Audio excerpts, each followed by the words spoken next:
Today's podcast is brought to you by Audible.com. Get a free audiobook download and a 30-day free trial at www.audibletrial.com/WiseGuyRadio. Over 180,000 titles to choose from for your iPhone, Android, Kindle, or MP3 player. That's at www.audibletrial.com, AUDIBLETRIAL.com/WiseGuyRadio. This is the Wise Guy Radio Show, a podcast dedicated to educating and inspiring through conversations with today's top talents in the world of glass.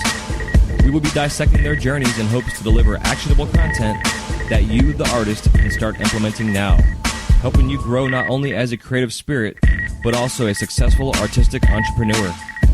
With a little organization, relationship building, and your artistic ability, you can obtain greatness. Climb aboard, whether an artist, retail owner, or enthusiast. We have a ton of fun in store for you. Welcome to the Wise Guy Radio Show. Hey, what's happening, everybody?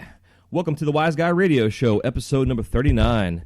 This is Jay Michael, your host, and I am pumped up to be with you guys today. It is Monday, and the birds are singing, and the sun's up, and it's almost fall. I guess at 4 a.m. this Wednesday is the official first day of fall. Here in Florida, it's going to be summer until the end of October, and that's usually when we start cooling down. But that being said, I hope you guys are having a beautiful week, and those of you that are not in Florida that are enjoying the rest of the country's weather, you guys are lucky because we're still down here in the low 90s. So there you go. All right, so again, this show is dedicated to educating, entertaining, and inspiring everybody out there in the world of glass, even as artists in general. The idea that you can live as a professional artist as long as you do things right. Take the time to sit down and write down business plans and models and calendars and scheduling and really figure your stuff out. You can be a successful artist, whether you're painting, sculpting, or a glass artist, which was what this show is really dedicated towards. But again, it's also about being a professional artist. So if you're not a glass artist and you're tuning in, thank you for joining us. If this is your first time tuning into the show as well, thank you so much for tuning in. And our guest today that we're having in this episode, which is our Monday show, and our Monday show is dedicated to glass artist interviews. And today I have Andrew Mock in. We have a fun conversation, kind of long-winded, talking all over the place about business, finance, retirement, his humble beginnings, where he is now in his life, where he was. He was one of the co-founders of the Heat Base, which was a technical glass studio that taught classes and also had other artists that came through and worked there. So we get into some talk about that and their first class that they had, which is pretty cool. Don't forget, anybody has any events coming up, let me know, info@wiseguyradio.com. That's info@WIZGUYradio.com. You can let us know anything going on, whether you're an artist, you have a show coming up, demonstrations for shops, sales for shops, classes coming up in studios. I mean, anything you guys can think of that could benefit you as an artist or a shop or a school or whatever, let us know. If you're going to be at the local mom and pop trade show, craft show, hit me up. Let me know. We'll put it on our calendar. That way people can go on there and look at the calendar and see what's going on. We have full access. Again, this is the World Wide Web, which means everybody around the world can check this out. So please help yourself. info@WIZGUYradio.com. Make sure you go to the website and subscribe to our weekly newsletter. Last week's newsletter we put out, we had a top 10 items that small businesses tend to forget as deductions. For some reason, the image that we put up there didn't go up. I don't know if it was because it was maybe had a watermark and some kind of deal coding that it wouldn't let us put it up. So I'm going to take that and recreate it myself actually today and put it out in this week's newsletter as it's kind of a redo with also a couple of the links to some new stuff this week and also insight into what's coming up in the past week as well. Don't forget, Wednesday starting in October, we are going to be doing our next round for the Book of the Month Club, which we are going to be doing Tim Ferriss's The 4-Hour Workweek. This book, The 4-Hour Workweek, is all about optimizing your time and making the most out of it, the whole 80-20 principle. Lots and lots and lots of business owners out there have taken this book and run with it and have become hugely successful. A lot of small companies that have started recently that you're hearing about in the news all started because these folks got insight from this book. So and took the plan and ran with it. So this will be the next book. It's kind of an active, interactive book where things that are asked of you to do Some stuff might be a little silly, but a lot of the stuff is outside the box and will change your life, and I'm going to be doing it right along with you guys. So there you go. Thank you guys so much for tuning in. Again, go to wiseguyradio.com, subscribe to our newsletter. Don't forget to go to iTunes or Stitcher and subscribe to the show. Any past episodes, not all of them, but most past episodes are up on the website. You can listen to there, stream them down, and we'll be going from there. So there you go. Thank you guys for tuning in and listening. I love you all so much. Thank you for tuning in, and we will talk to you on Wednesday. Hasta la vista. See ya. What is going on, Andrew? How you doing, brother? Hey, how's it going? Pretty good, man. Another day in paradise. It's fun to have you on here. You got a pretty extensive background with 13-year history of glass blowing and some foundational stuff that we want to get into in terms of influences and stuff. But before we get into that, if you want to kind of give us a little background on yourself, where you got started, any influences in your career, and kind of, introduce you to the flame. Sure. So I've been involved in art like most of my life, and I basically at some point during high school decided that I was going to go get a higher education in artwork. And that led me up to the University of Massachusetts in Amherst. And while I was there, I got real interested in sculptural work and welding giant metal sculptures together. And one of my professors said to me, Andrew, you really like playing with fire. Have you ever thought about blowing glass? And I said, no, but I've always really liked glass. That's something pretty cool to look into. And I guess it was during that whole time with the Pipe Dreams thing. And so it took me almost 2 years to find anybody who was willing to teach me to blow glass. And it ended up being about 25 minutes from my home in New Jersey. And it was these guys right outside of Allentown. And I didn't realize this, but, Hellertown and Bethlehem are right there. And those are two of the big torch companies. And here I was just sitting right on top of it. And so I got my kickoff on that, and then took that with me back up to New England, and then everything just sort of snowballed from there. And so here I am 13 years later. Heck yeah. So did you take any classes or lessons, or have like a master in a sense? Yeah, so there was this place south of Allentown that was called like Dragonfly Studios, and it was this weird place between my then girlfriend, now wife's house, and my house. And we'd always drive right past it, and it was this like shack on the side of the road, and it said tattoos and handmade gifts on the side.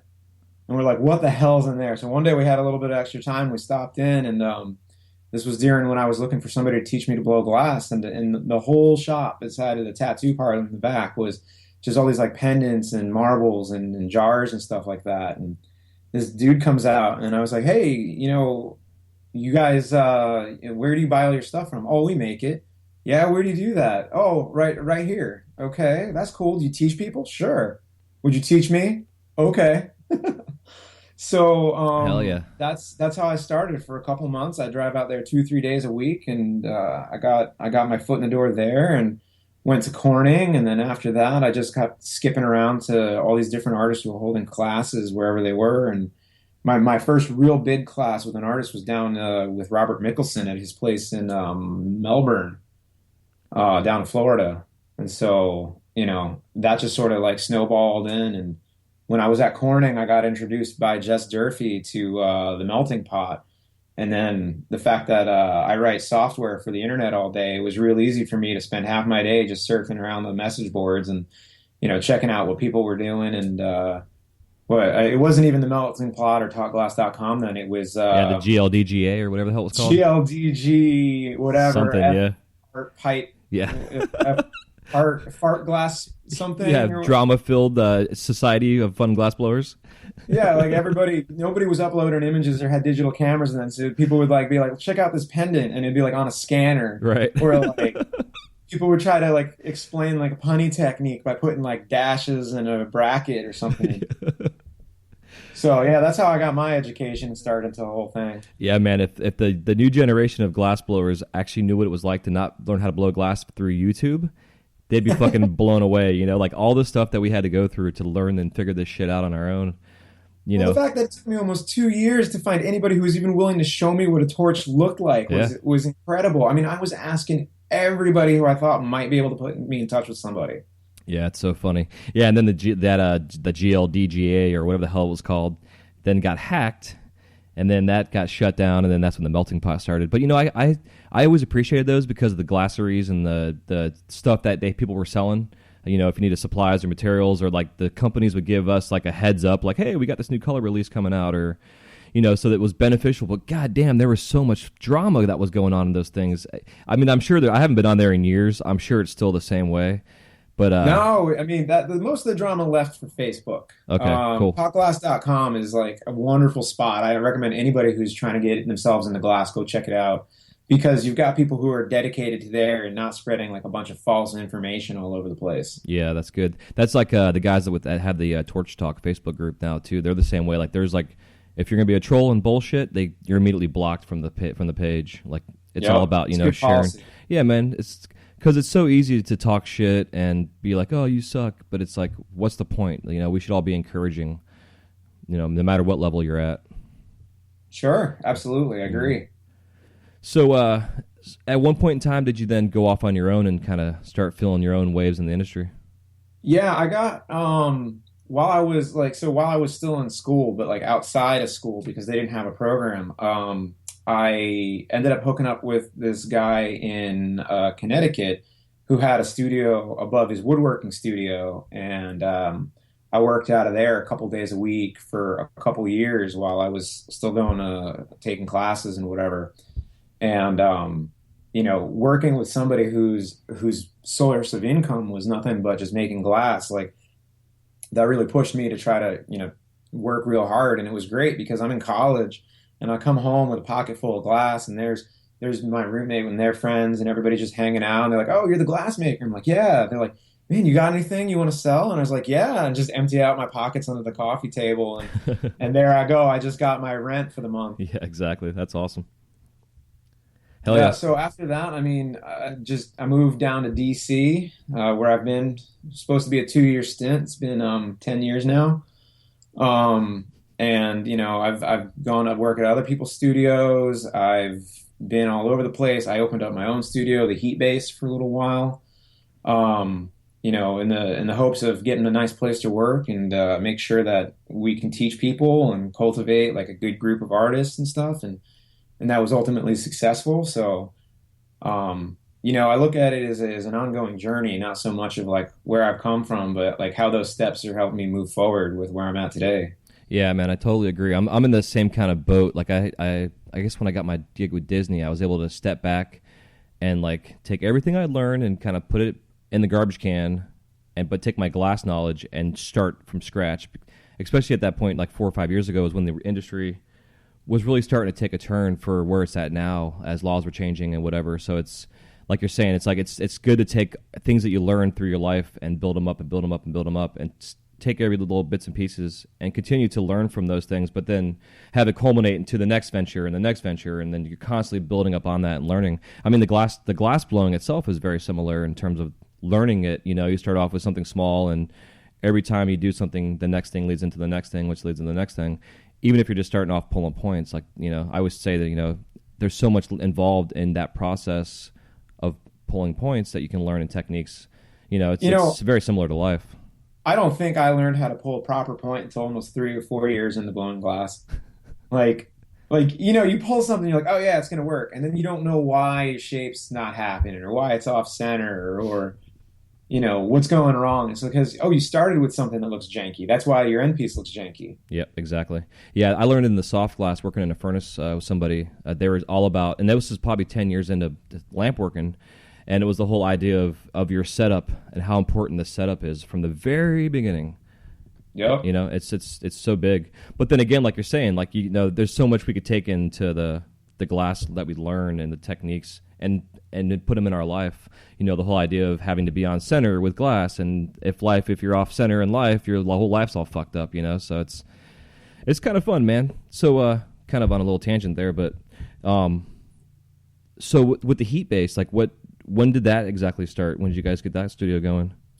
Yeah, so my business partner, Matt Clymer, who goes by Clymer Melted Glass, I think, is what he goes by. But he and I were at this at this place called Lorton Workhouse and Art Center that's outside D.C., and we both were had our sort of fill. Like it's one of these places where it's an artist work out of a studio, and the public's invited to come, and there's like a gift shop at the front of like every section and medium. And it was really good if you like talking to people, but it wasn't really good if you like getting work done because your door had to be always open, and it was a really good way to interface with the public. But I found myself working after hours just to have work to put into the gallery. So the two of us were looking for some industrial space somewhere where we could get our own spot, and we found one. Ended up being this big 1,800 square foot warehouse only a couple miles down the road.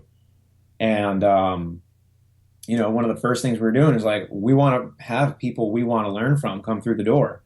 So who do we want to learn from? And threw out a bunch of names, and out of all the artists, one of the first ones we contacted, Yu Sheen, said, "Hell, I'd love to come on down." And so in 3 days, we had a 10-person class completely booked, and we're buying plane tickets for Yu Sheen to come on down to DC to give us a 3-day seminar. Hell yeah! So it can be as simple as that if you know what you're doing to set up, and you've got some people in the wings that you can contact, and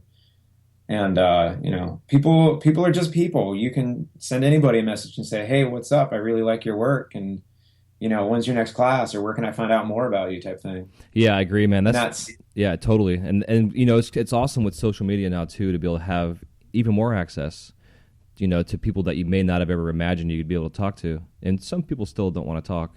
They kind of keep to themselves. But like you're saying, it's the idea to reach out and ask questions and not be afraid to reach out. It's so important. I mean, just an all around. But like you're saying, to be able to have a plan of attack, and then actually make it go and happen, and then shit, you got Eugene flying in town, or Eugene flying in town. It's pretty cool. I like that because that was when he was one of the first people I'd heard that were coming into your all's place for the classes and whatever.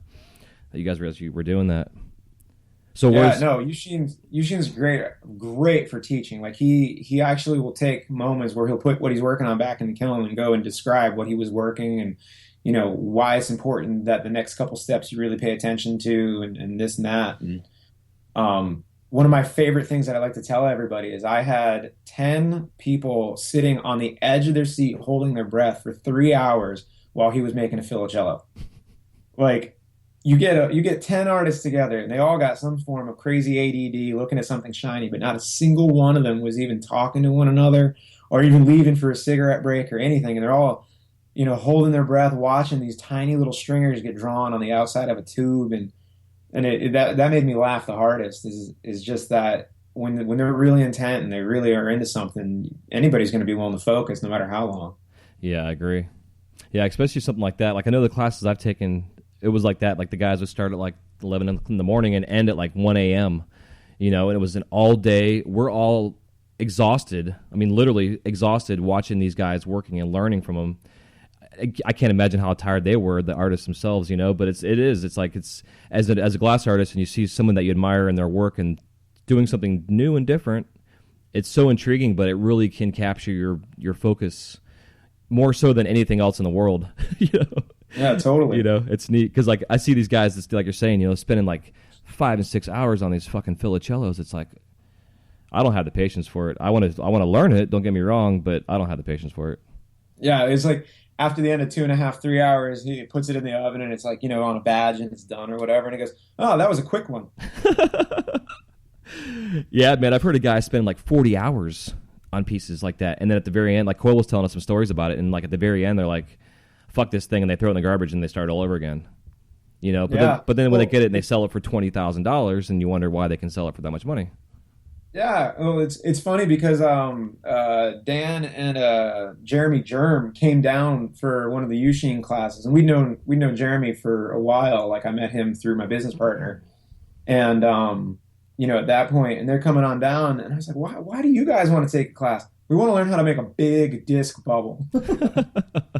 Also, it'd be cool to hang out with Yushing and get some work done. And we're like, all right, cool. And during the class, like because Yushing pulls these massive vac stacks off of 75 millimeter tube, and puts all these crazy little detail stringers in it and everything like that. And so the guys that are there are encouraged to jump on their torches afterwards and start melting. And it was really kind of awesome. Just you have all this great talent in the studio, and you got one guy watching you sheen, and then going over there, and then you're watching Dan freaking making money off of the tubing that he just was watching you sheen make. And it's like it was super inspiring. I just hope that anybody who attended one of the classes that we were hosting really came out of it with a lot. Yeah, man, that's too much fun. It's such a difference now compared to what it was. Like you're saying, it was so hard to find a studio, much less someone to show you anything. To where like everybody's all about let me show you this, let me show you this, and inspiring the next generation coming up. And it's fun to see this younger generation that's coming up, what they're able to do with these techniques and stuff. Whether they have a strong foundation or not, they're still able to take some of these techniques and kind of do their own thing with it. Yep. It's pretty neat. So, Yeah, the internet's a crazy place. Yesterday, I was just looking through Instagram, and there's the burn gallery. Oh, watch what's going on live, right? And I was like, yeah, let's do that. So I click it, and going on to YouTube, there's a live stream, and I don't know who it was, but yesterday, somewhere around like 5 o'clock Eastern or whatever, just raged quit this massive bubble into a water bucket, and I was like, oh God. And that's the first thing I saw, and it's like, wow, I just witnessed all this stress go down via the internet, and now I'm going to turn it off and go get dinner or whatever. and have a couple beers to wind down from it. Yeah, but it's like I know those guys are being timed on their projects, and there had to be this massive bubble with who know, I don't even know how long, because I just tuned in, and there it is getting dunked in the bucket as a rage quit, and I was like, oh man, Yeah. like that's pretty intense. Yeah, man, I had one of those the other day. Little slam down, punty into the bucket of water. Fuck this bullshit. Walk out of my studio to get a breath of air, kind of deal. Yeah, when I was working in Connecticut, we had a brick wall with a metal trash can under it, and like sort of like a backboard style painted on the wall, and it was just like you upset with what you're doing, turn around and chuck it across the room and get in the trash can. Hell yeah. And that sounds cool, but then you look back on it and you're like, what the hell were we thinking? right. Like like that's dangerous. What do maybe as I'm getting older and I'm starting to think about stuff like that. Like, hey, I don't want glass flying everywhere. Like that was a dumb thing to do. Yeah, man, I chucked a fucking hot piece of glass out in my backyard one day. The same thing. I was like, fuck this shit. I was just like, 25, just stupid and young or whatever. And I had a pile of leaves I had just raked up. And just by chance, threw that hot piece of glass in that fucking Oh pile of no. leaves, dude. Yeah, tell me about it. So I had to like run out there. Oh my God, freaking out with my bucket of water to dump it out. Oh no. Yeah, No. that was a quick lesson learned right there. So, yeah, they go in the trash bucket. But yeah, so how long did the heat base continue to go on for? We had it open for about 3 years, and ultimately we decided to close the doors because our rent just kept going up and up and up. DC is an expensive area, um, and so when you're dealing with a handful of artists who, artists are artists. It's not everyone's making the same sort of income, so people have different ideas on um, what they should be paying for, space to work and stuff like that. And what your bills are. And ultimately it's like everyone's either got to chip in or we can't keep it open. So, Yeah. that's one thing that I would like to just let everybody know is that blowing glass and even if you're renting from somebody else, it's not cheap. You gotta set aside, if you gotta do production work to make those bills, do production work to make the bills, man. Um, it's it's the only way you're going to stay afloat. I mean, it's great to make one-off pieces, but if you've been working for 2 weeks and you don't have anything to show for it because that one-off piece cracked or whatever, you got to plan ahead and figure out how you're going to pay the bills for that month. Yeah, I agree. Um, That's a big thing I preach, and especially for those that still have jobs that are new into this, to keep the job until you can really see like a 3 to 6 month consistent income coming in after material costs, like your actual gross income, what your profits are. Because it's so easy to be like, oh, I can just go sell pipes. Like, 'cause that was the attitude I always had. I was like, oh, I need $20. I'll just go sell some pipes. And then I wouldn't sell Sure. pipes, and I wouldn't fucking eat that night. It was stupid. It was stupid mentality.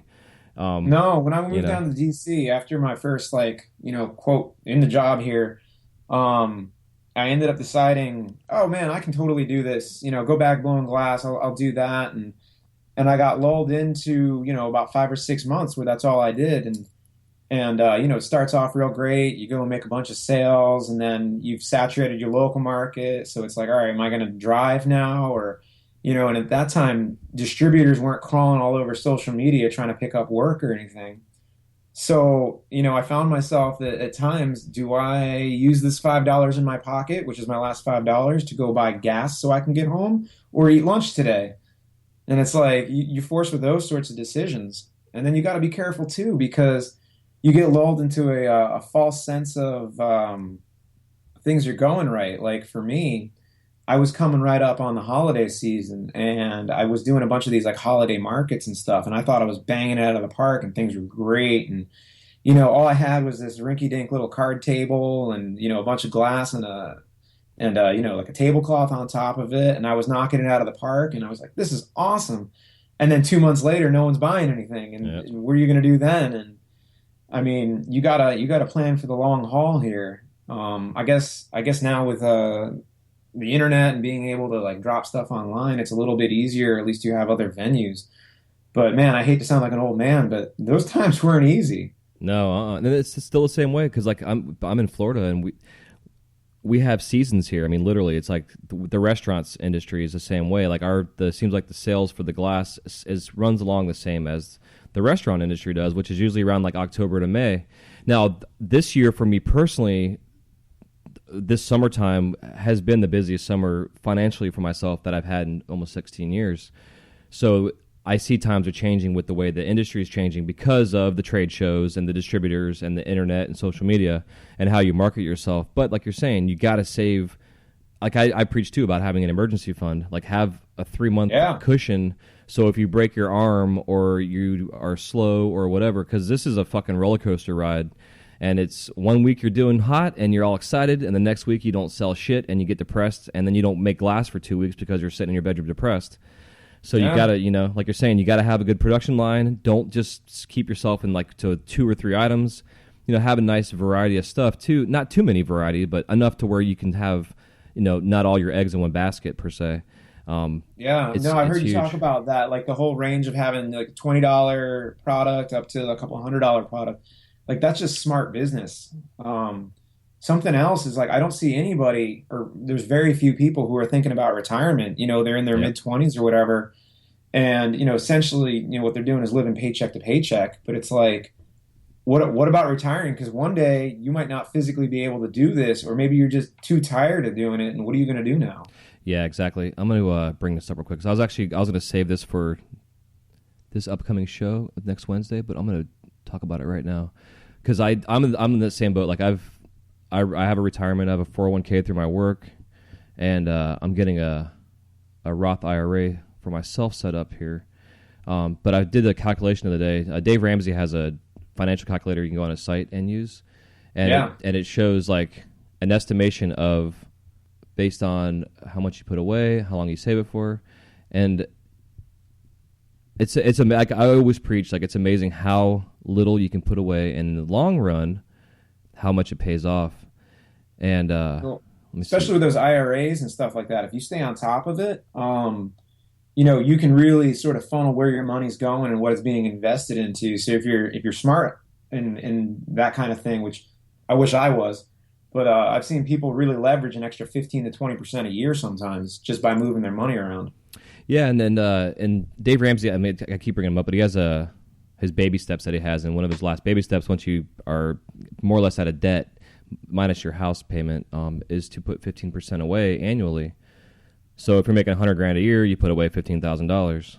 Sure. So yeah, so he has this. So if you guys go to just Google IRA or Roth IRA financial calculator, it brings up Dave Ramsey's thing will come up. So we'll start off with enter your starting balance. We'll say $100 for my starting balance. Hope you don't mind us going through this, dude, because it's definitely some important stuff. No, man. I mean, people who are trying to make a career out of this need to know these things. Yeah, exactly. So we'll say an annual rate of return at 10%. Some say it's anywhere from 8 to 12 to 14%, but there's ebbs and flows. Some years it's 5, some years it's 25%, depending on the market. Like everybody that jumped out of the market when they went down to shit back in 2008, that lost a bunch of money and they're all like, "Oh my god, I need to pull my money out." That took it out. now if they would have left it in, they would have tripled their money that they had in there with the way that the economy. Even though a lot of, I think personally, the stock market shit is all inflated numbers or whatever, but the fact of the matter is they would have tripled their investments that they would have had in there if they would have just kept it in there. Yeah, stock market's a weird place. It's like I think Tim Ferriss in one of his books or one of his blog posts or whatever was like, yeah, I was brought into this room and they were asking like, hey, what stock you want to see do well today? And he's like, I don't know, what do you mean? And they're like, oh well, here, start selling this, and people are pushing the market in one way or the other, and that's just like how do you invest in something so crazy volatile? Like I don't even know. Yeah, I know. And then you hear him talking about these investors that are, starting Uber and the Twitters and whatever, and these hedge fund guys, and these hedge fund managers have like, 20 and 30x, on their investments, and they're making billions of fucking dollars from a small investment into companies like Twitter and Facebook and Uber. It's like, it's incredible. And with the whole idea now too of having the ability to raise your own funds through these the GoFundMe's and what have you. Right. It's such a big, whole different, thing. So on the IRA, so this is a Roth IRA, and the Roth IRA basically means that you are pre-taxed before your investment. So when you pull your money out at retirement, you're not taxed on it. So if you have $1 million in your retirement fund, you're not going to be taxed on it. If you don't do a Roth IRA, you just do a regular IRA, and you have $1 million at retirement, you're going to be taxed on that $1 million. But the Roths also they set, I think it's $5,400 a year you can invest in their max. But you can also, if you're married, have one for yourself and for your wife. So literally you can put away $11,000 a year into a retirement fund. That's good stuff. Kind of cool. So this basically investment calendar says if I started my balance off at $100 with a 10% annual return, now that means that basically annually my investments are increasing by 10%. Based on compounding interest. Now, again, ebbs and flows of the economy. 1 year might be 5%, 1 year might be 20%. But just doing that $100 starting balance, and I do $100 a month, and that's $25 a week, guys.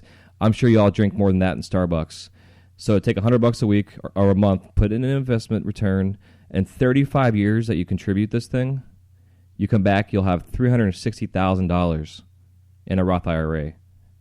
Yeah, that's well below what they say you can max out as, and that's just one. I mean, if you're looking into other retirement options, I mean, you can start putting money all over the place. Yeah, man, but that's $100 a month. So do $200 a month. You're going to double that. You'll have $800,000 in your retirement fund just at $200 a month, which is $50 a week. Again, you guys probably smoke that and drink that more than every week. So be smart about your money that you're doing, and you can have it automatically put into these accounts through your bank accounts. Every month have $100, or every week have $25 automatically coming out of your account and going into these retirement funds. Because I don't know about you, dude, but when I'm older and I'm in my 60s, I'd like to have millions of dollars in retirement and go wherever the fuck I want to go and not worry about a damn thing and not have to worry about eating dog food because I can't afford food or my medications. Oh, that makes me so sad. I hear that on the news every once in a while. Yeah.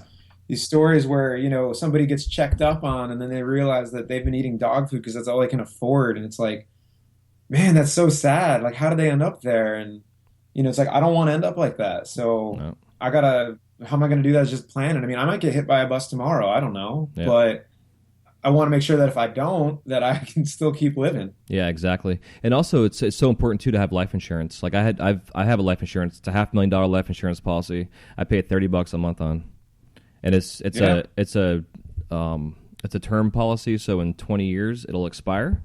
But in 20 years, I should be able to self-insure myself with having a nice fat checking account and not have to, so if I pass away, my wife can still pay our bills and support our family.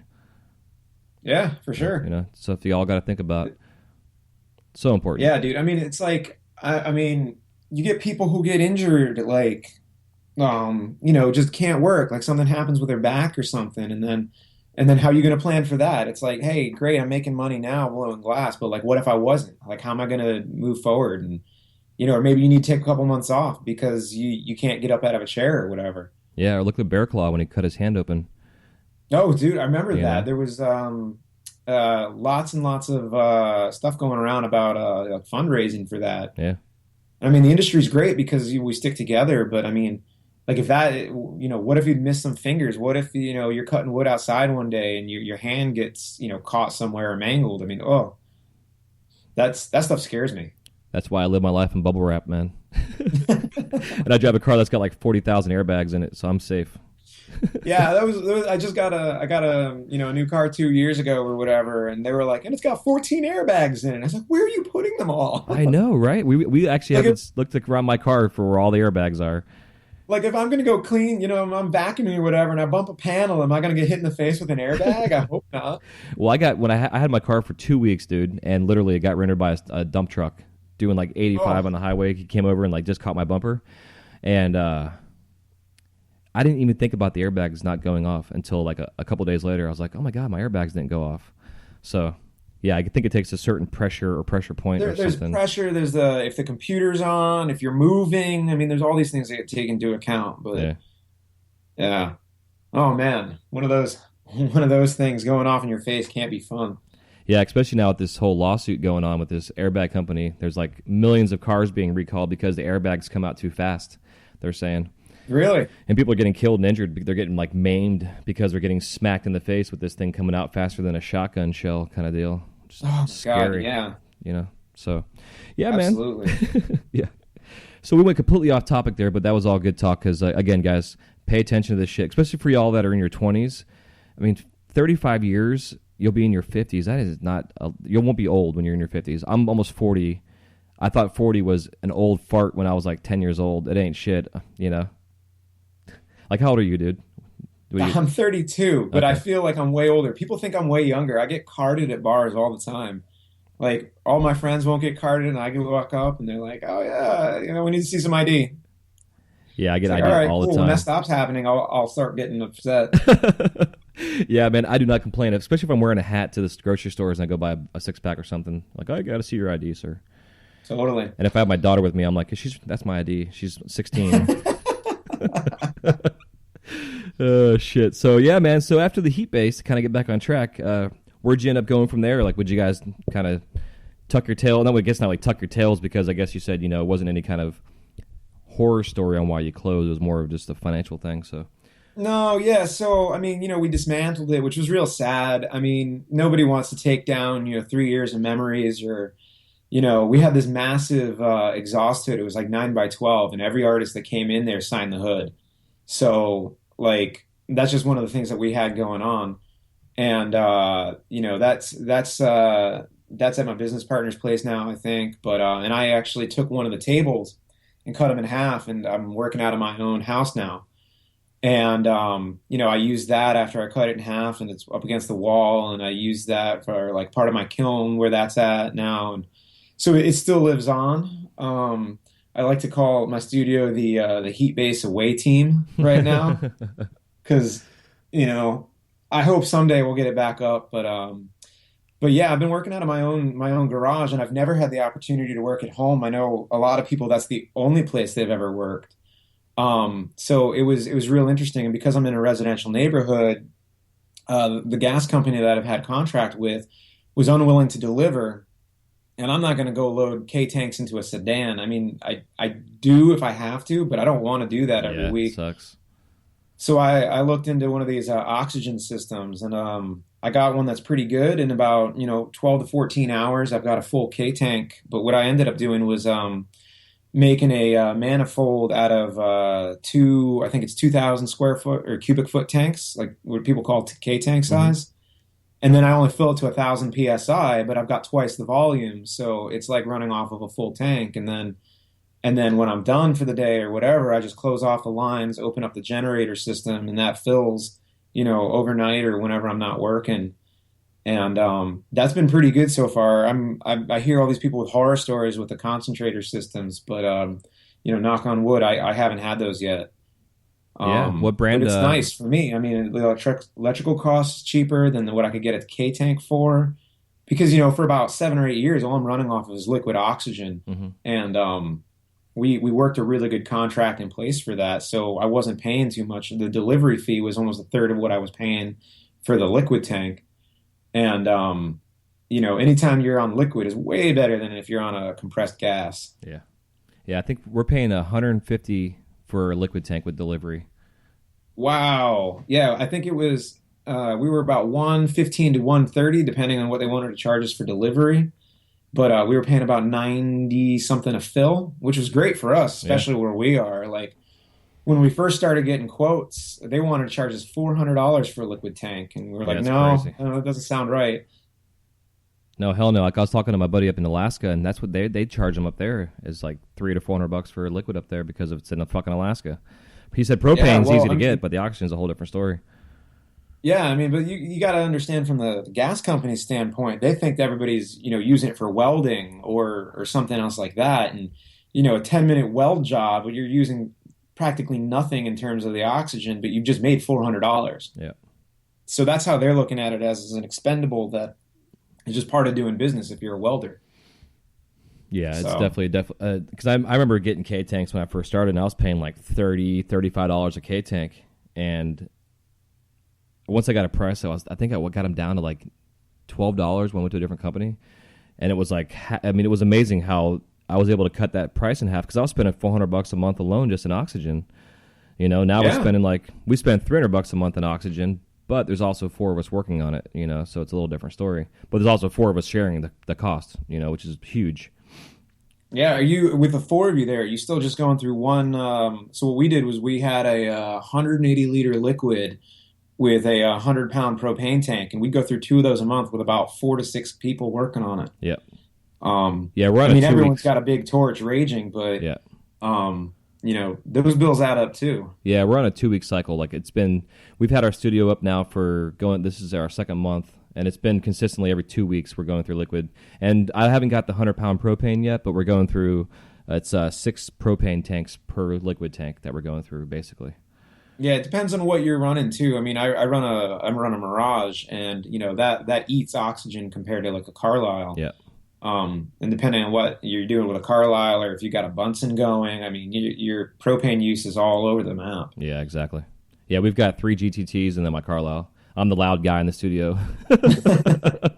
We, people have different feelings about it, but whenever somebody would come in with a Carlisle and everyone else is running a GTT, it was just noticeable. People would walk in, they're like, "What's that noise?" Yeah. Oh, it's like, "Oh yeah, One of those cool." guys. And then you turn it off and it cracks or whatever, and Pops and makes noises. yep. Yeah, it's Sounds funny. like a gun going off in the shop, and it's like scares me. I'm never expecting that because my torch turns off silently. Yeah, we have. I always tell the guys too when I go to because I have like the slightest little bit of propane leak in my torch. I gotta get fixed. So when I Yeah. turn my oxygen on, if my propane flame is going and I forgot to turn my gas on, I'll go turn my gas on real quick, and it's like boom. Yeah, So I give them the heads up. Watch out, guys. This thing's gonna pop. Which reminds me, kind of a side thing. When I first started blowing glass, it was with the Renaissance Festival, and where we worked on site at this Renaissance was right in front of the chess match, like the human chess match. And one of the Yeah. guys in the human chess match, his weapon was a whip. And every time he cracked that fucking whip, dude, like there would be 4 of us working, and we'd all jump. We're all running nationals at the time, and Right. just that cracking sound was that same pop noise that your torch makes. It would scare us every single time.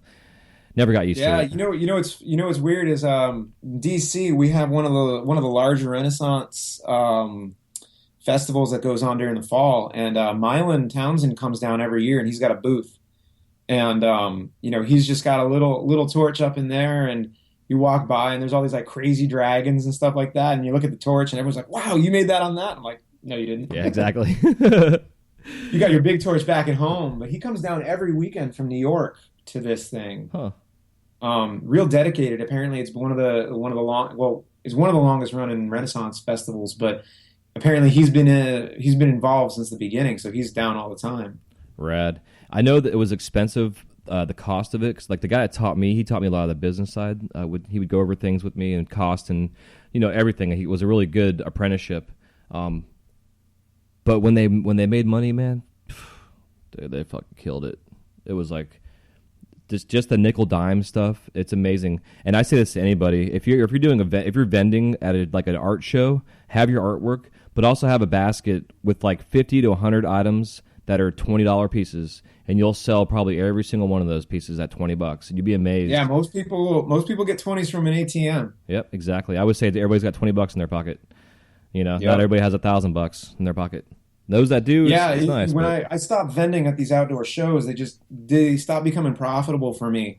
As the years went on, I would get more and more intricate displays, and it would take me longer to set up, and I had all this professional lighting, and And then the booth right next to me was some girl with a card table, or whatever, sitting up there, and she's got Lego figurines on strings with a bail glued to the back, hand over fisting those things for 25 bucks a pop.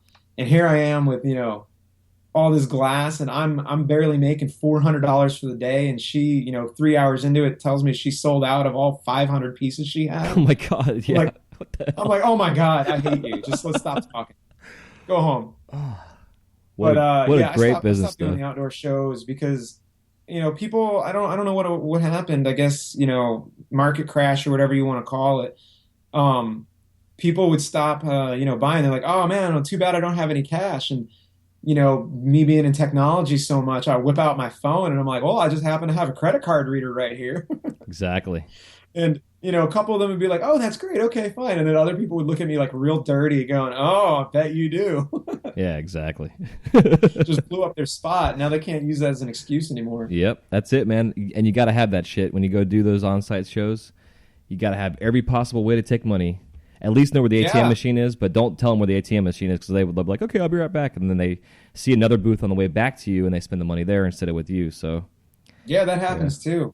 Yeah, having a bunch of like merchant services is always really good. Like for a while on my Instagram, I was trying to take Bitcoin, but nobody wants to do that. Yeah. It's Um, it's gonna I think eventually it'll catch on, but man, it's such a weird kind of volatile thing right now, economic service. But it's the guy that came up with that idea, a smart guy. It's well, gonna yeah, it's I gonna mean, change. I think it's brilliant. I wish more people would start using stuff like that Yeah, I've been because asked. I mean, it's got so much potential. Man, I don't remember what podcast it was, but some guy broke it down. It was might have been on Joe Rogan or something like that. But for like 2 hours, broke down like all the positive sides of Bitcoin and how it's like super secure and how like theoretically the way that it's encoded, like if you've got kids going off to school and you want to give them money, but you want to make sure that that actually gets spent on books, there's a way to encode the Bitcoin so it can only be spent on like education materials and stuff like that. Interesting. So I mean, it's got a ton of potentials with it. Yeah, I know nowadays too, because like I with my online account, cloud accountant app that I use, when I do my expenses, when I bring them in for my import them from my checking account, it'll automatically categorize expenses. And I think with that same technology, that same coding, where you can actually code, like you're saying, specifically what this money should be used for. But I hear too that the biggest concern right now with the Bitcoin is the black market and drug dealers using that as a source of way of getting paid.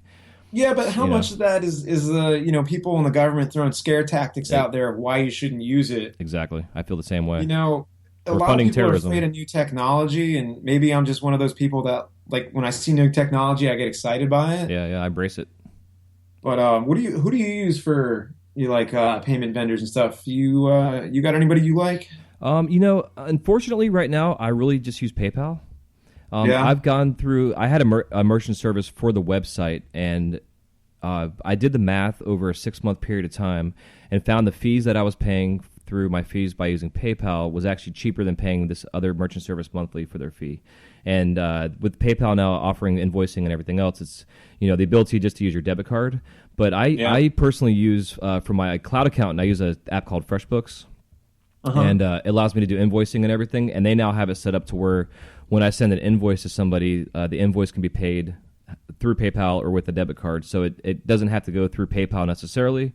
For taking online payments, there's definitely a couple different companies out there now that have come up with some cool concepts. I don't know the names off the top of my head, but that are small plugins for websites now that you can use as a really affordable merchant service. Yeah. I personally started using Square, Okay. Square Up, or Uh huh. we used to call it Square Up. Now it's Square. Now they have like Square Cash and all this other stuff. Um, and something like a lot of people don't realize is that when you calculate prices, it behooves you to calculate your transaction fee into that price. And I had a friend go, "Oh, well, that's dirty. Why would you do that?" And I go, "Well, no." I tell them it's a line item. I go, it's processing and fees, so Hmm. that gets bundled into that. And then you're just fooling yourself if you don't think people are already doing that. If you walk into a convenience store, they know 95% of their clients are going to be paying with a card. I mean, that's how you can go and spend like $1.28 on a pack of gum and use your credit card. and those places are still making money is because, that fee's built in already. Yeah, it's like buying gas. The difference between paying cash and credit. Like most of these gas stations, you have to pay more money because they have to pay the processing fee for your debit card or whatever. You know. Yeah, I don't know about that. Sometimes that price difference on a tank of gas is way more than the handling fees for the Yeah. No, percentage. I agree. I think it's just a kind of a, I don't know, the whole wool over your eyes kind of bullshit. They try to do it Sure. for you. Yeah, did you ever do shows with a knuckle buster? Oh yeah. And it's funny you say that, man, because at Disney, our credit card machine went down one day, and the girls had no idea. We actually had one in the back soccer room, so I had to turn off the torch and get it out and like run through the process on how to actually use this thing. I pulled my card out, and I'm like, "This is how you do it." It was funny, like because the new generation out there, they've never seen it, much less even heard the term knuckle buster. No, it's like everybody above the age of 25 knows the noise. Yep. It's Yeah. like I still have one somewhere in my garage with all my vending equipment. It's there just in case if somehow I need it, but Yeah. You got to you have them. know, Absolutely, because especially nowadays, like using okay, like the Square. So I used to use Square before PayPal, and what turned me off from them, when I set them up initially, I set them up as a business, but I didn't put all my information into it, and I did yeah. a transaction through it that was a higher sale than I'd ever had through the company, and they processed the funding, but then the next day they red flagged it and they seized the funds. They charged me like $300, and they also required me to send them. Information like who was my firstborn child. What? I'm not. It wasn't that much, but that's what it felt like. Like I had to send them a picture of an advertisement for my company. Like they had to see that I was legitimate as a business, and I was like, Yeah, I'm. when we did the heat base, I had to set it up because when you're taking a couple $100 as a down payment for classes, Mhm. you have to have that set up right. Otherwise you're going to run into situations like that. What I really didn't care for is a lot of times like they know you're using it for processing, but they hang on to it for a couple of days so that they can go use their like investment money or whatever to make a percentage off of it. Mhm. And so like a lot of times what I would get is, okay, you've processed this amount of funds, but we're only going to give you this small percentage that you can withdraw, and we're going to hang on to the rest of it for the rest of the week. Yeah, And like on Tuesday, you can then withdraw the rest of it. So yeah. that was always really annoying. I'm not a fan. That's why the one thing with PayPal I do like is that they have their PayPal debit card you can use now. So if you need the money right away, you can pull it off there. But then it's also like a 2-day transfer to your checking account, which isn't a bad thing Yeah, either.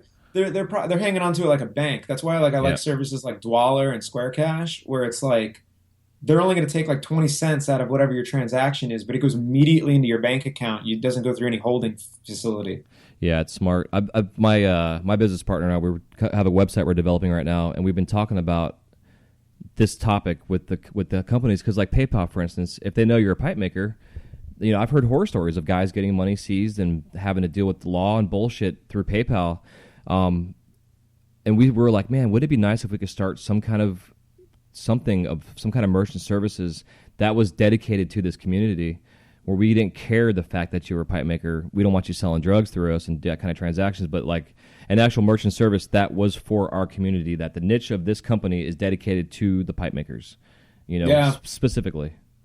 Well, I mean, there are other avenues, like like I said, like Bitcoin, Hmm. super big. But then you're just kind of fueling exactly the topic we were just talking about, like potential black market, whatever. But like when you're set up as a legit business, if you do any of these services like that do bank to bank immediately, you're okay with that, and then it's not sitting out there. You're not subject to fees. I mean, I know that several times with PayPal, I would get a reversal. Like somebody would see the statement come up on their credit card or whatever, and not realize where they spent, $40 because it comes up as, my Glass business name, and I had to get it changed a couple times so it actually included the word like glass on it. And then in the memo lines, I started putting what they purchased, Hmm. like especially on the ones that I had to manually process, and that removed a lot of the back and the forth. But like PayPal, if they get a reversal charge, they will rip it out of your bank account even if you don't have it in the funds available, Yeah, exactly. which is super scary because and you sign all the paperwork that says, "Hey, I'll allow you to do that." Yep. Yeah, I agree. That's why a lot of times too with PayPal, I won't put anything that has any kind of transactional word at all that says pipe. You know, like if I do an auction sale or whatever, I'll just do like a basic generic keyword that I know what it is and the customer knows what it is, but it doesn't say anything to do with pipes. Sure. You know, just to cover my ass. But yeah, there's definitely lots of more outlets out there, and that's some stuff I'm going to be researching and listening to different podcasts too. I definitely hear guys talking about the different concepts, even the guys that are out there that are developing the software, coming on the shows and talking about their products. And it's definitely it's getting easier and easier every day to be a small business owner, to run a business on your phone, whatever. You know, I mean, it's amazing. I'm sometimes blown away by how easy it is sometimes. A lot of people don't know that you can write your entire cell phone off of taxes. Yep, absolutely. Like we went to dinner the other night and with some friends of ours, a little date night, and you know, dinner was like $150 for my wife and I. And my podcast coach, who's one of my best friends, also was there with us. We talked about the podcast for about 5 minutes on the way home. Business dinner. Dude, exactly. I said, hey, bro, that was a fucking tax write-off. He says, I know. I talked to my accountant yesterday, and it's legit. Yeah. You know? There's tons of stuff that you can do. It's a lot of reading between the lines, but you know, getting back to like these people who run investments like Tim Ferriss, or I don't know if you're familiar with Robert Kiyosaki. Uh-huh. Oh, yeah. Does Rich Dad Poor Dad? Yep. Yeah, that was one of my first introductions into business was that book series. Yeah, so they don't spell it out, but there's a very interesting way that you can structure your business where your business owns everything down to your bank account, your car, your house, everything like that. And if it's structured properly, it's all very safe. You're not gonna, if your business tanks, you're not gonna, lose that. But what's really great is that you can have your business pay you like a small salary as being, personal income, and then that's what you'll get taxed as personal income. Now, your business is obviously still going to get taxed at whatever rate it's supposed to be taxed at, depending on where you are. But what you can do is set up a account that allows you to basically use expenditures from the company, because the company is forwarding you this cash as a living expense or as a as a vehicle expense or something like that. Like the corporation will own your car, but it's giving you the car to use in order to conduct business on behalf of the corporation. Yeah, because then you have depreciation that you deal with, especially like you're saying. Like, I don't know if I'd have my house on there, but I know what you're saying totally. It's definitely there's a lot of areas and whether it's clothing or our vehicles or whatever that we use, our equipment is depreciated every year. That's all tax write-off. If you lose, say your torch loses $50 in value that year, it's a tax write-off. Sure. Because you're using it. That whole expenditures on equipment value has always been real confusing. Again, like I'm not an accountant by any means, but I find all that sort of stuff interesting, and that's one of the topics that always gets me is people are always for like a flat tax because it sounds real fair, and they're like, oh, if these millionaires would just pay their 7% tax, we'd be in a better situation. But what they don't understand is those millionaires are tied up in assets, and that they're not going to pay that even if you did have a flat tax. Yeah, exactly. Yeah, because they're not making the profit per se, even though they're making millions of dollars in profits, but they're still have their money tied up in other things. Exactly. It's interesting. Like their overall net worth is say like $20 billion, but in all reality, they only have like 10 grand in the bank. It's kind of interesting stuff. It was interesting listening to the presidential debate last night. Oh, you watched that too? Yeah. I was at the studio and I had the CNN app, but I couldn't watch it live because once I got to a certain time, they were like, your free trial is up and you got to sign up with your cable subscriber to watch this whole thing. And I don't have cable, so I didn't. But I found a radio station, so we listened to it. But and with the flat tax thing, like I get it, but like you're saying, one of the arguments against it is the fact that if some guy's taxed on his money, that money that he's being taxed on, he's paying in taxes, he would otherwise reinvest it into another small business that then pushes our economy and continues to grow. Instead of him having to pay, all these hundreds of $millions in taxes, he could take the $100 million and invest it in a mom and pop that will then help that family grow their business, which then helps the economy, blah, blah, blah. Like it's this, cycle of good stuff. There's some horse shit going on. I mean, we can get into like, the Scientology talks and the different bullshit religion, masks that these people go by to be able to make millions of dollars and be under a certain, genre to be able to have a tax shelter. But, we still got to all pay our taxes, and that's what it Yeah, comes down dude. to, no matter what. And I always preach, man, quarterly taxes. It's so easy to do. Just pay your quarterly taxes instead of paying a huge chunk at the end of the year. Just pay estimates, do a Schedule C, set yourself up. Like I've had some people contacting me about, and I'm not an accountant, so and I don't pretend to play one on TV or anything. I mean, I've stayed at a Holiday Inn a couple times, so I don't know if that counts. But You got the business breakfast, right? yeah, exactly. So, but there's so many ways as a small business owner and as an artist to run a simple business, to keep your numbers in check, to have your list of your waste and your garbage.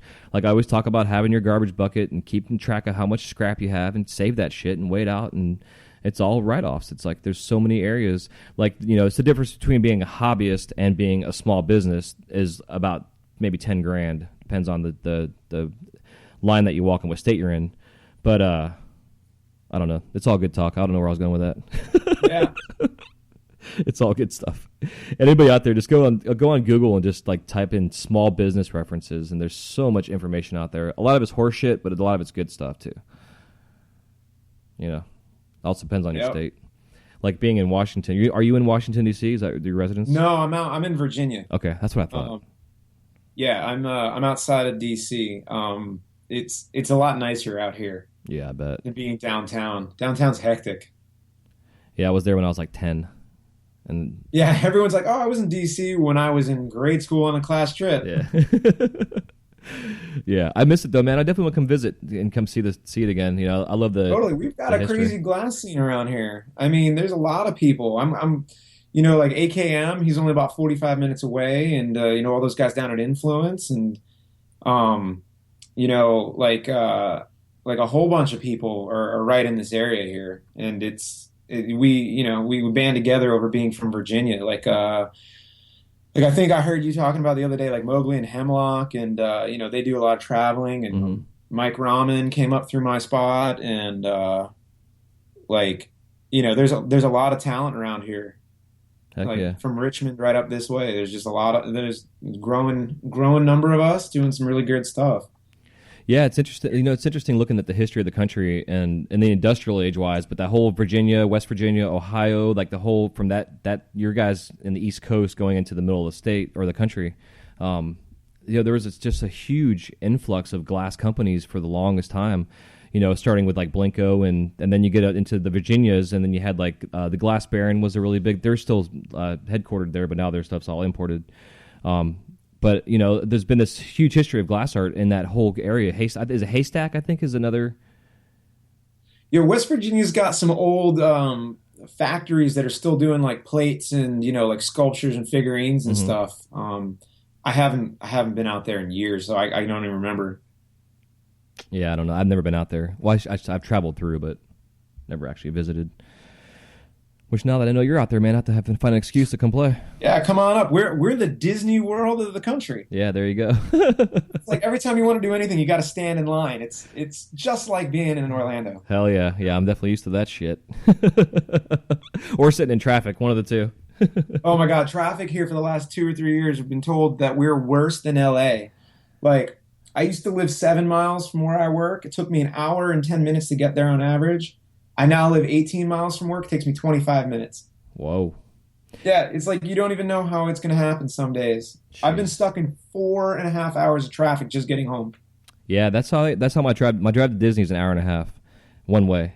And it's like that. There's like basically one main strip of road to take, and there's been times where it's been 3 hours one way. Ugh. Which sucks. I hate it, but whatever. People are like, "Oh my god, you make the drive." I'm like, people in San Francisco live 5 miles from work, and it takes them 3 hours. So I'm not complaining right now. Fuck it. Plus, I've listened to a lot of Right. podcasts and gotten a lot of education on the road too, taking advantage of that time. So it's just how you use your time, when you get to it. Sure. So kind of get back on the glass thing, man. So after the whole studio thing, and then you came back home, and have you gotten yourself ventured out into doing trade shows, or kind of gotten yourself out in the community in that sense?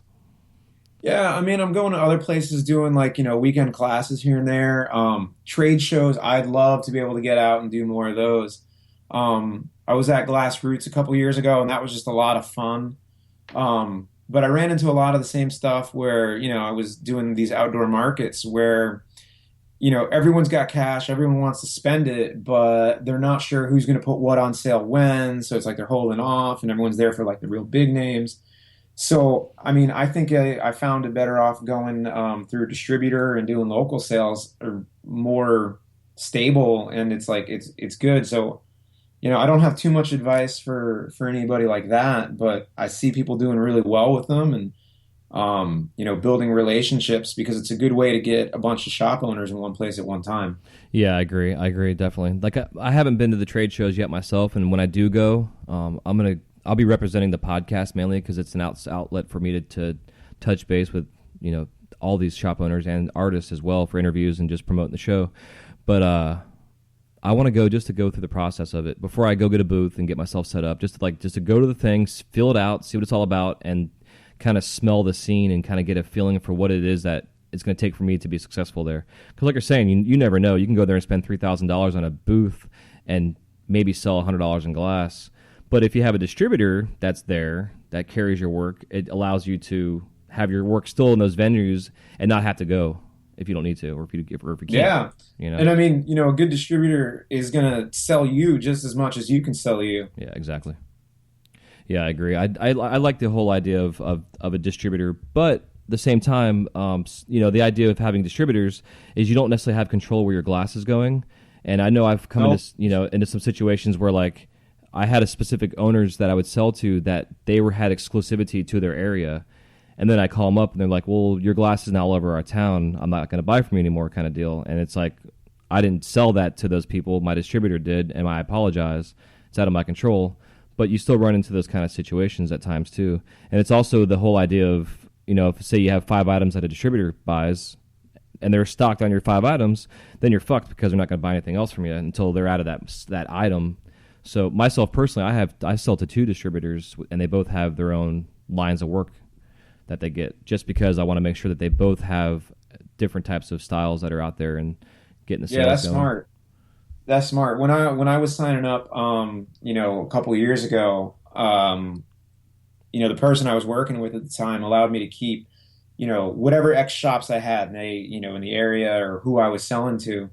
And then they go, all right, great. So that's your home base area. Now we're going to go outside of that. And I'm like, all right, cool. Because now I'm not having to drive and, they're getting people I've spent a long time building a relationship with. I still get to do that. And getting a little bit further cast out, which is always good. But it's hilarious because I'd be somewhere, I'd stop into the shop just to say, hey, what's up? And there's a collab piece I did on the shelf. I'm like, oh, cool.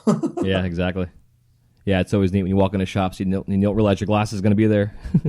Yeah. Yeah, it's good stuff. But yeah, man, I like the idea of the distributors because it definitely, there's, I couldn't even tell you an actual number, but there's probably 50,000 smoke shops in this country. I mean, I don't, if not more than that. I mean, I know my town alone, we probably got 100,000 just in like a 5-mile radius, it seems like sometimes.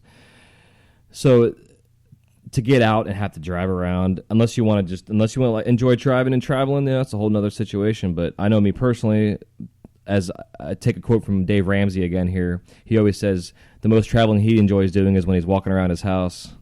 Like that's like, if I'm going to travel, because I drive my hour and a half to Disney when I do it, I'm going to fly somewhere and go enjoy it and see it and then come home. Yeah.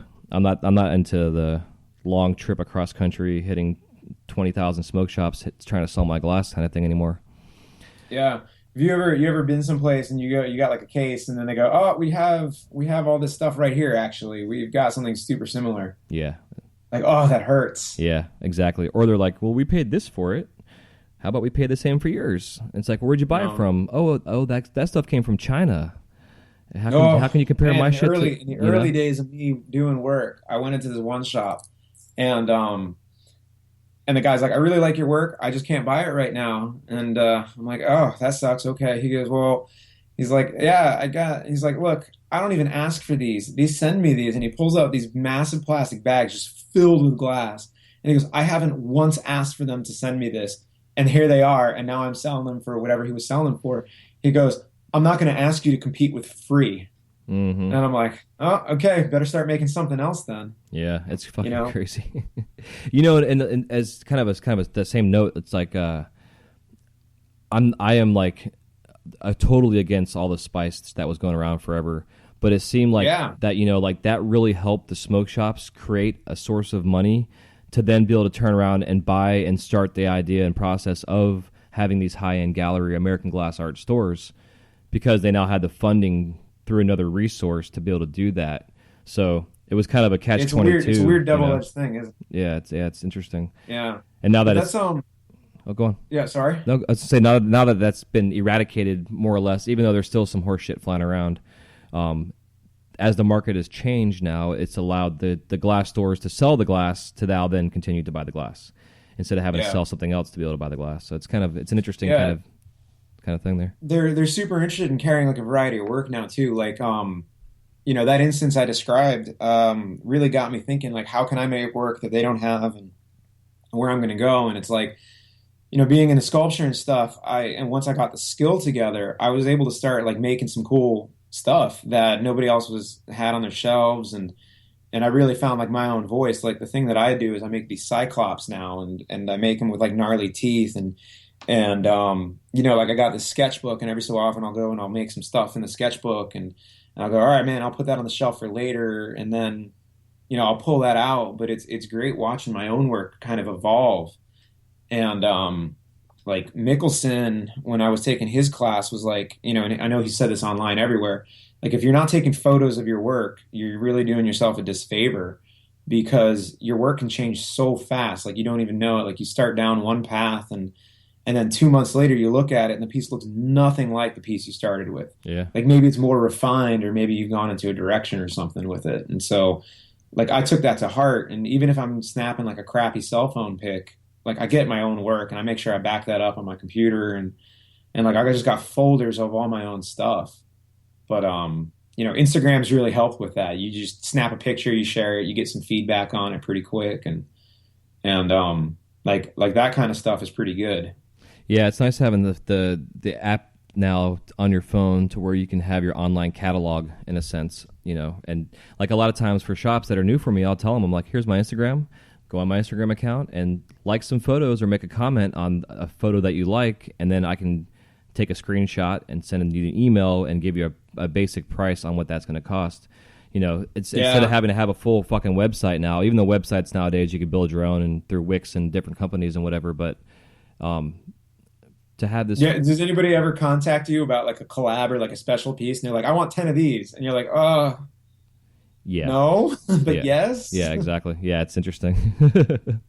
I don't normally do that. I made it with this guy because, we were hanging out for a couple days, and now Yeah. you want like 10 of those. All right. I mean, price is going to go up. And they're like, oh, we don't want to pay that. Okay. Well, I guess I won't be making them. Yeah, exactly. And that's the thing too. It's like there's a saying I always hear for if it's not a hell yes, it should be a no. And Yep. it's the idea of how many every time you tell somebody no, it's going to get you that much closer to the big yes and a better opportunity. And don't sell yourself short. If you feel your item's worth a certain amount of money, I'm all about working with prices on stuff, but stick to your guns. If you feel your value is what it is, don't get yourself talked down because someone's trying to barter or BS you down on your prices. A lot of shops in the old days were all like, I'd walk into a shop with a case, like a $500 case, and then they'd be like, I'll give you $150 for that. I'm like, fuck Yeah, you. they beat you up like crazy. I'd come in with a, 4 or 5 section reversal, something or another. And they go, how about $20? Yeah, that cost me $20 to make this thing, or maybe $40. It's like, are you kidding me? And that's what I think was fun. Like once Slinger came out with the degenerate art video, and then social media and the internet started happening, it gave our community and kind of society in general an idea of really, really what it takes to make this stuff. Like it's not just, you may order a custom from me, and the item that you get might have been the third try. You don't understand that. It's like I always go back to the whole skateboarding. Tony Hawk doing a 900. We didn't see how many times he fell and cut himself and hurt himself. Yeah. Just trying to get a 450 down, much less a 900, and then he finally lands a 900. Which again, going to the skateboarding thing and the degenerate art, seeing Yushin on there, there's a section where he's trying to trick. He does it over and over and over and over, and then he finally nails it. And I love that shit. But we don't see the process of leading up to that final trick. Yeah, no. Yushin was in the shop for one of the times we had him down for a class, and skateboard hanging out, and he's taking a break, and he's going, oh, cool, I'm going to do this, and he's trying to land some sort of like, kickflip trick or something like that. And then he's like going to fall over. And I'm like, dude, you got to teach a class. He's like, no, I got this. I was like, oh man, just please be careful. Oh my god, dude! My first interview was with Rashawn Jones, and him and I were laughing about that same thing. Like, God, I see these guys, these amazing glass artists that are amazing at skateboarding, and it freaks me the fuck out. I want to be like their dad and be like, please don't hurt yourself. We need you in this community. We need your hands. You're just like, God, man. But hey, whatever. It's the culture, man. It's what it's all about. Right. Yeah. Getting back to that whole shop and pricing stuff, like that's something I get people all the time. They're like, "Oh, what do you think this is worth?" I'm like, I don't know, man.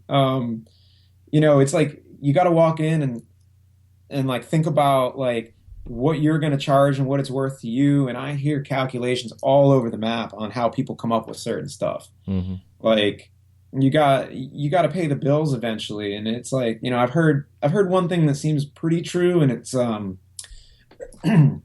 got to know what your materials cost in order to make it, and then you got to have like an hourly wage, and usually taking your time and how long, like let's say something takes you 10 minutes to make, and realistically you can make 6 of them an hour, right? Well, that's 10 minutes. So let's say you want to pay yourself $20 an hour, whatever it is you want to make. That one piece there is going to end up costing you like, what is it, like $2.50 or $2. Mm-hmm. And so that's your time involved in it. And then let's say it costs like, a couple dollars in materials. So if it's like $2 in materials, it's 2 times material. So that's $4 plus your $2 for time. And, that's like a $6 wholesale piece or whatever. Now, some people, that sounds great. To me, even if I could make something in 10 minutes, I don't think I'm going to wholesale it for $6. Mm-hmm.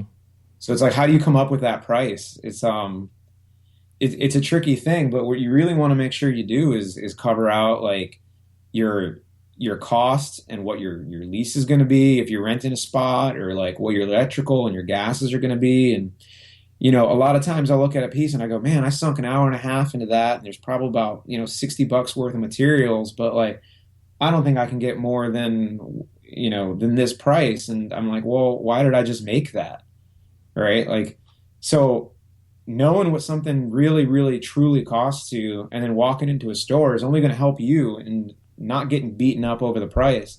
Like, learning to walk away if somebody doesn't want to spend that money on that thing is one of the hardest lessons in the whole making money at this thing. Yeah, you got to be able to say no, like, and not be afraid to be told no, for one, but also like the whole rich dad poor dad thing. Like, he talks about how the jobs that he went through were for him to learn certain skills, and when he went to work for Xerox, he got the job there because he had a fear of being told no, and he got that job because he had to learn how to be told no, and he became the number one salesperson for Xerox because he got over the bullshit fear of being told no.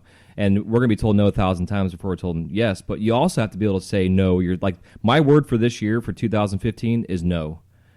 I can't tell you how many times, bro, I've set myself up for failure because I've said yes too many fucking times, and like, opportunities have come up that were way better than what I set myself up for, but I couldn't do it because I was bogged down with something else. It's an amazing thing.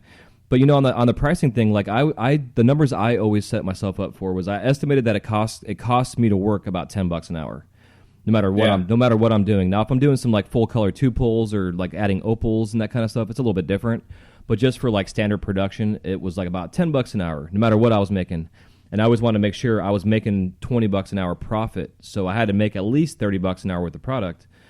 And so I kind of based my math on that and how I price my stuff out. But a lot of times nowadays, I mean, I don't want to talk. I mean, the goal with the podcast is transparency, so I'm going to talk about it anyways. There's times where, there's times where I'm doing production and I'm making $200 an hour. But then that may only be for 2 hours because in the next line of work I'm doing, I'm making my $30 an hour. So in the long run, it averages itself out. I may have a $2,000 week or a $5,000 week, but then that may not last for but that week, and then the next 3 weeks I'm not selling shit. Yeah, it's like the whole law of averages, man. And that's something else. You want to price it up enough so that if you're not making sales for a week or two, you got yourself covered. Yeah, exactly. Yeah, and also what drives me even probably the craziest out of all of this is that people do not include shipping in their costs. It's like, they don't include it. It drives me fucking crazy. It's like, you got to understand that when you buy a 5-foot tube from no matter where it's coming from, that UPS is charging you $15 extra because it's 5 foot instead of 4 foot. Right. You know, they don't think about that stuff. That's what I mean. I never calculate costs on what it costs me at the cash register or what I see in the catalog. You got to calculate it out based on how you ended up with it. Yeah, exactly. Like I went to Mountain Glass, actually went there 2 months ago, and it was That's fun, isn't it? Oh, dude, I was like a kid in a candy store, but it was the first time I never paid shipping, but I paid tax. Yeah, offset that real quick. Yeah, absolutely. And I got to back to our hotel, and I was like, oh shit, this cost me the same as if I had it shipped, more or less, because I just paid taxes on it. Yeah, but it's good to go there. Like I was back there, I think in April, and you know, when you order and they've got like, let's say colored tubing or, you know, whatnot, it's hand pulled, like it's not coming from like Glass Alchemy or someone. You don't know precisely what it is you're going to get. You cross your fingers and hope that they pick you some nice pieces and that's what you get in the mail. But like, you know, sometimes going down there and picking up the tools, oh God, that's the worst section for me to walk through. But you know, getting to pick out your own stuff, there's something that's special about that, you know? Yeah. Like being able to get that in your hands and going, oh man, I really like this piece, but maybe this piece isn't so good. Or like you pick something up and all of a sudden you think of like a project you can all of a sudden do with this, you know, one color, the thickness and the chunk size of it or something. Yeah. Yeah, man, so that's good stuff. Yeah, so that's always kind of fun. But I don't, you know, unless if I live there, I think getting stuff delivered is okay for me. Hell yeah. You know, one of the things about having a big studio was great is that I could call up all these distributors and be like, hey, I've got 10 guys we want to order glass. What can you do for us? Mm-hmm. And you know, like EU was ending up being one of the people we bought all our clear through. And what I really enjoyed is it was like, I don't know how much a pallet is, like $250 to ship a pallet. But because we were so close to Philly, we'd order a pallet of glass, and as long as it was before 4 p.m., they'd have it on the truck, and then like the next day we'd get the pallet, like right at the door. Yeah. Yeah, I think so. It's like overnight delivery on like 400 pounds of glass or whatever. Yeah, that's awesome. I think the pallets I've bought at like 6 to 10 cases are about $120 for coming to Florida from Asheville. I guess is about what it costs. It all depends on who they're shipping it with. You know, it's like exactly how big it is. You know, if the guy's got a lift on the truck or whatever. Yeah, like a kiln will cost you $250 to $300 to have it shipped. You know, which is crazy, but it's understandable because it's a weird thing, item wise. You know. Yep. I think it's time for us to get into the lightning round. Cool. But before we do, let's take a minute to thank our sponsors.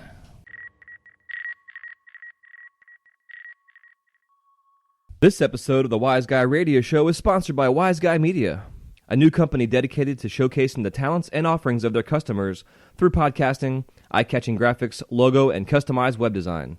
Established in 2015, Wise Guy Media is continuing to push the elements of web and logo design with outside-of-the-box ideas and up-to-date graphic generating programs. Whether you want to launch your own podcast, need a website, or a new logo for your brand, they have all your needs covered to promote yourself and get your brand recognized in your industry. To see what they've been up to, check out www.wiseguyradio.com. That's WYZGUYRADIO.com.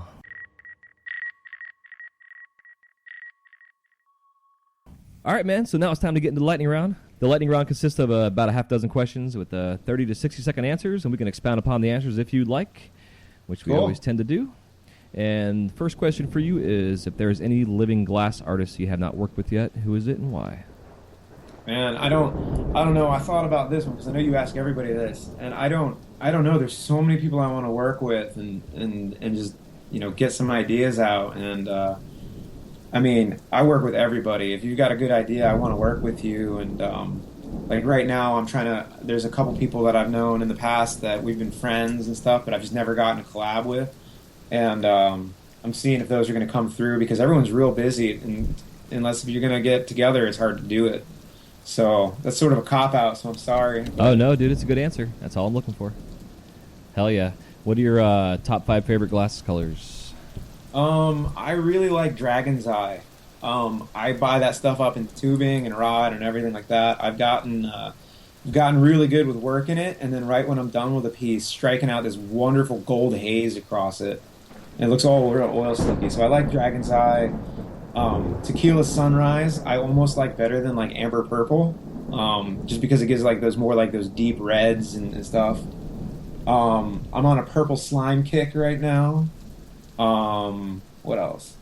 Alaskan Night. It's sort of like a different version of Blue Moon, Yeah, but that's I an like old. that one. That's old school.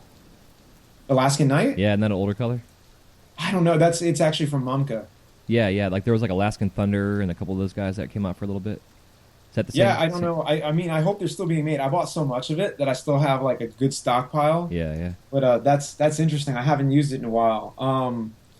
What else? Starry Night. That's like a sparkle blue with a really light amount of silver in it. Mm-hmm. Oh, that strikes real nice when you flame reduce it at the end. Oh, I love it. Hell yeah. Fun. If you could describe the sound of glass cracking in one word, what is it? Fuck. Hell yeah. Yeah, that sucks when that happens. You hear that good old crack. Yeah, exactly. I hate that shit. So, what is your worst injury in the studio? I've had two. One of them, I was mucking around with like coiling up some tubing, making like a condenser type looking thing, and it was on a piece of 6 mil rod, and I went to score it to clean off the mess up of the coiled tubing, and instead of snapping where the score line was, it snapped in my hand, and as it pulled away, it dragged across and the underside of my finger. And I couldn't bend it past about like 20 degrees, and had to go to a hand specialist and everybody else to like work out the scar tissue. And luckily I've got full range of motion now, but it still feels tight compared to my other hand. And then I've gotten some close to third-degree burns through some gloves when furnace dipping. You don't realize that it superheats all the moisture and the steam and everything, and that if you're not wearing some good layers or you're getting too close to the heat, it's really, really painful. But the back of my knuckles all got down past the first layer of skin, no blisters, right to the flesh. That hurt real, real bad for about 2 weeks. Jesus. Yeah, fun stuff. So, in the studio, do you watch TV or listen to a radio, or do you do both? I used to have a TV, and when I did, I loved having like the History Channel. When they actually still had history things on there. Yeah. But like the last couple years, totally a radio guy. Tons of podcasts. Tons and tons of podcasts. It's good to get that going, or a good audiobook. It's wonderful. Yeah, speaking of audiobooks, you guys can go to audibletrial.com/wiseguy radio and get your first 30-day free trial and a download for free. Check it out. So, little shameless plug there. Hey, man, I love audiobooks. Yeah, dude. What are your favorite podcasts besides this one? Joe Rogan's one I listen to a whole lot. There's something about his attitude that I really drive with. Some of the business-oriented ones, there's one from this guy who used to be on NPR that spun off for Gimlet Media. Mm-hmm. He's got one called Startup. Yeah. That's actually pretty cool. I love that one. If you guys can check that out, season 1 is the shit. Season 2 is good because it's not exactly a success, and so it's like you understand what happens with all the failures that go on and starting a business. Yeah, it's awesome. They also have one called The Mystery Show, which is super cute. I love it. It's this woman that goes around and solves everyday mysteries, like who owned this crazy belt buckle that her friend found when they were a child, and it has a name inscribed on the back, and the storytelling's very like 1940s like radio classic, so I really enjoy that one too. But yeah, audio is what I do in the studio these days. Nice. So the last one for the lightning round is, if you were on an island, and it could be any island, deserted, luxury, whatever, that had a glass blowing studio on it, and all that supplied was your gases, a kiln, and your torch, what 5 items would you bring? Oh, I get a torch. That's good. Yeah, I'd added the torch in there. I think you weren't allowing people to have torches as one of the items. Yeah, at first I got there and I was like, I think I'll add the torch in there. So yeah, your torch. Cool. All right. Well, so I got real inspired. We had this guy teach this class at the Heat Base, and his name is Simone. And this guy is a master. Was a professional goblet maker for a real long time. But he walked in to teach a class, and the only thing he had was his glasses. So I bring my glasses, and a pair of diamond shears. And he was going to use one of our torches, and he was going to use all our glass. And he was making these like 3-foot sculptures out of nothing but 8 mil rod, 44 heavy wall, and Diamond Shears. So Wow. like if you haven't ever checked him out, he's on Facebook. His name's Simone. I'm sure you'll be able to find him real quick. But Yeah, so yeah. like definitely my glasses, definitely some Diamond Shears. I love 8 mil rod and probably some gold and silver for fuming. Hell yeah. You got one more because metals count as one item. Oh, okay. Metals are one item. Probably some 38 heavy wall. All right, cool. Hell yeah. Well, cool, man. That was fun. If you could, before we let you go here, just give a parting piece of advice. Anybody OG or newbie in the industry, and also how we can find you in cyberspace. Sure. Credit cards are not a good way to start a business. Yep. I'm still digging myself out of that one. And for newbies, absolutely learn a specific technique to its fullest before you move on. That was one of the things that I did in the beginning. Was I was this giant sponge and I was just trying to soak up all the techniques. And it took me several years to get them ironed out after that because I learned a lot of bad habits. So absolutely focus real solid on, learning one technique before you move on to the next one. Heck And yeah. be honest with your work. That's, if someone's giving you feedback, even if you don't agree with it, listen to it and see why they might have thought that before getting upset about it. Heck yeah. Well said, man. And also, how can we find you out in cyberspace? Oh yeah. No longer through the Heat Base, but Refresh Glass on Instagram and on Facebook. That's where I'm at these days. Awesome. Hell yeah, man. Well, again, it was a pleasure. I definitely want to bring you back on because, Cool. God, there's so many different areas I wanted to talk to you about and topics. We just kind of went off on these little tangents, but it's all amazing information and you're very insightful. So I definitely appreciate you talking and sharing your story with us. And, like I said, I want to kind of delve into some other areas. So I definitely want to bring you back on. Cool, dude. It's been fun.